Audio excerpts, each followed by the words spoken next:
bass player JP. So welcome to all you guys, and I guess an obvious place to start would be when the Death Tour all came to an end last year. There were so many rumours surrounding what actually happened there. Could you set the record straight for us?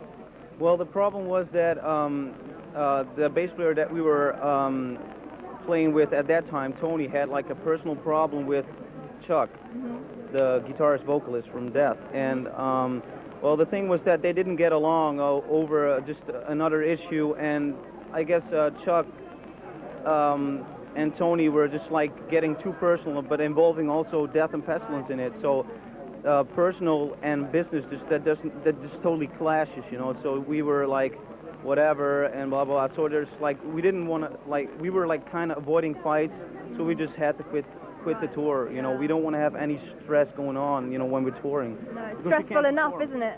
Definitely, definitely. So has Tony's gone back to Cynic, is that right? No, I think he is in some other Miami metal band. I don't know, but no, he's not in Cynic anymore. Right. You know, he's just like he's got a very strong personality, so I think it's for him maybe it's difficult to be together with people right now, you know, like Cynic, you know, they're doing their own thing now and he's doing his own thing, I guess. Are you still friends with him? Well, we don't really talk anymore, just plus the telephone costs, you know.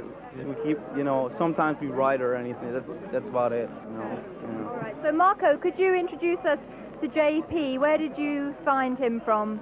Well, actually, he lives, you know, like in our neighborhood. He just was in some other local bands, and he just knew that we were looking for a bass player. But you know, he just was looking for a band that he could, you know, like get out his musical creativity, you know, what he wanted to do. And he was just in another band, and he came across, you know, he knew that we were looking for a bass player, so he just, you know, kind of got in touch with some people who knew us, and then Does he fit in really well? Yeah, definitely, because you know what we're trying to do with the next album is you know, create something different. You know, go further than Testimony. You know, the new album is going to be so much different. You know, it's still metal, but it's more than that. You know, it's just an attitude. It's just a personal thing too, because you know, you just also change as a person. You know. Yeah. As you can see, I'm not wearing the typical death metal, you know, outfit because I'm not that kind of person, you know. I make that kind of music, but I'm not that kind of person. So we're more into jazz and all that type of music, and JP just totally fits in because he's a session bass player. You know, he was a session bass player. He did the conservatory for 2 years, and you know, he's a killer musician, and that's what we're trying to do. You know, be better musicians and create you know, a cool type of music. Sounds good to me. So where are you at with the recording? Have you written the songs, or what's happening? All the songs, all the 8 songs are ready, and I guess we're gonna record the new album mid-February. And is that going to be at Morris Sound? No, we're just gonna stay here in Holland. That's better. And have you got a title yet? Did you just mention it there? Well, we have a working title called Spheres, and I think that's gonna be the title.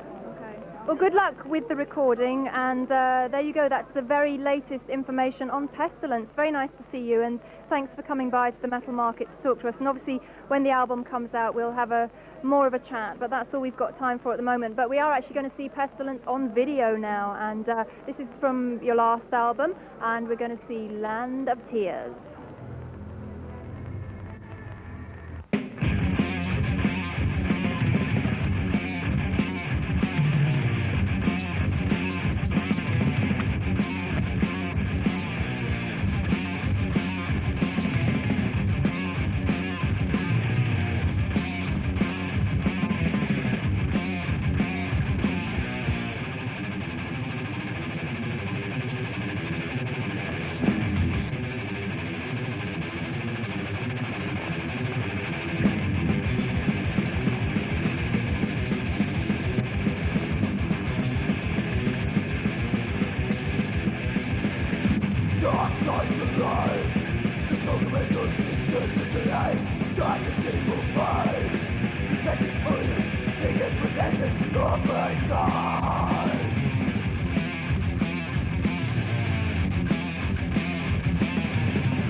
What is the point? Give me that glory.